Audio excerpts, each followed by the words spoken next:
sir. If you have words to say to your fans and to all of those who are...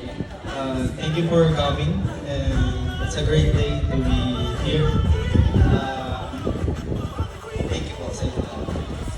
Yun.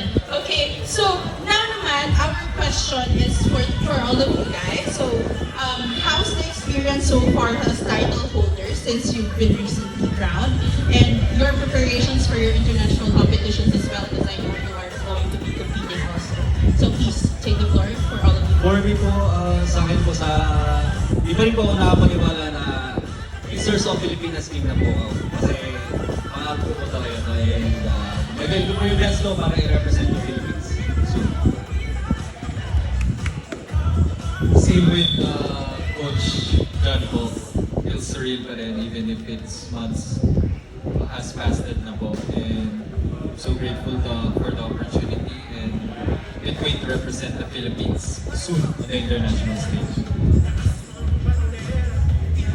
For me, I just enjoy my training po and doing some vacation and preparing din sa future for more modeling fashion show, especially sa Man of the World next year.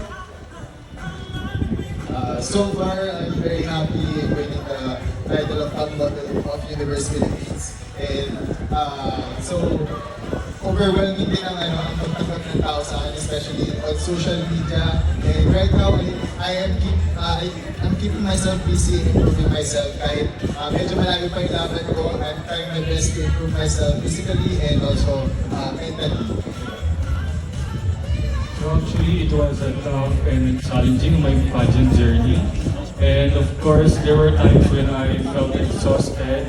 Every challenge has pushed me stronger and more confident. So when it comes to my preparation, I am preparing holistically.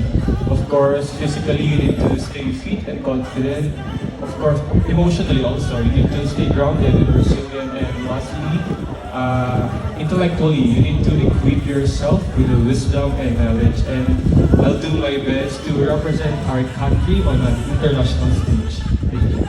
Marami tayong dapat abangan sa ating mga Misters of Pilipinas nyo sa role ng height at footwear confidence pagdating sa stage. Because of course, part siya ng wardrobe nyo during the competition. So, we just want to know your thoughts regarding this. So for me, I started my pageant journey in 2022 and actually late ko na na-discover yung elevated shoes when it comes to going to the stage, and I'm happy na this time na nagamit ko siya in Misters of Pilipinas pageant, and talagang nakaka-boost ng confidence, and syempre umihilera mo ko with the other gigs talagang tatanggal nila. So kailangan natin ng Jojo Vergay's elevated shoes. For me, I do not feel so much difference kasi matanggal na ako. Pero for those that are gustong sumabay sa mga matatangkad, it really is a good help, good advantage talaga. Kasi pag matangkad ka, mas advantage yun na napapansin ka nandiyan sa stage. Tsaka yung confidence mo tumataas din. Yun lang. Same with the stats, sobrang tagal ko na rin nagpa-pageant, years na ngayon ko lang na-discover height enhancer ng Jojo Vergay's. And I can say na yung performance ko nung finals sa Misters of Pilipinas 2025, talagang nakatulong yung Jojo Vergay's shoes sa performance ko overall. Ako naman po, actually itong elevator shoes ko, last year ko pa siya binili sa Jojo Vergay's. Para mas sanay ako or practice ko siya kailangan. Super comfy siya, syempre. Elevator shoes to elevate power.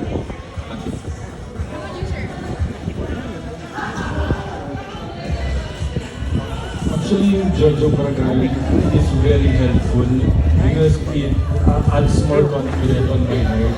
Siyempre, ngayon ko lang din siya nalaman. During my pageant, hindi ko siya nakapagsuot ng Jojo Vergay's. And then, after discovering, talagang hindi ko naman ipagsabay, lalo na hindi compete ng international, so kailangan ko lang ng Jojo Vergay's. So just like what they mentioned, Jojo Vergay's man is our men's line, which we catered also to height enhancers for men. So hindi lang